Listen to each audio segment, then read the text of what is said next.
জায়গায়। তাহলে বীজপুর বিধানসভা থেকে যদি কেউ বিজেপিতে জয়েন করে, তা কার সাথে জয়েন করতে হবে, ক্যান্ডিডেটের সাথে? একদমই। ও, তাহলে কি টাকা পয়সা দেবে? সে এটা তো আমি বলতে পারবো না, যেমন কি আপনি জিজ্ঞাসা করলেন কিছুক্ষণ আগে, তো আমি এটার ব্যাপারে বলতে পারবো না, ঠিক আছে? এবার কেন? এটা হচ্ছে আপনার হ্যাঁ, একটা ফিডব্যাক, ঠিক আছে? হ্যাঁ বলুন। কিন্তু হ্যাঁ আমি ব্যাপারটা বলছি কি এটা একটা ফিডব্যাক, ঠিক আছে? ব্যাপারটা হচ্ছে, মানে বিজেপি সরকারের তার মানে লোক নেই না। আমরা আমরা কাজ করলে আচ্ছা। মানে হবে না, জয়েন লোক বাড়বে। হুম, নিশ্চয়ই একদম সঠিক কথা বলেছেন।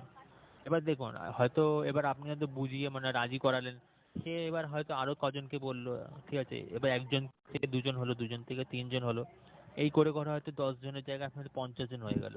হতেই পারে, না হয়তো কিছু নেই, আপনি চেষ্টা করলেন, করতেই পারবেন। মানে বীজপুর বিধানসভায় মানে হতেই পারে, ঠিক বিজেপি, আছে? মানে তৃণমূল তো জিতে আছে, তো বিজেপি তো জিততে পারবে না, বিজেপিতে জয়েন করবে মানুষ কেন? হতেই পারে বিজেপি। হ্যাঁ, সেটা এই দেখুন, এবার পরবর্তী দেখুন, পরবর্তী আপনার পরিবর্তন হতেই পারে, ঠিক আছে?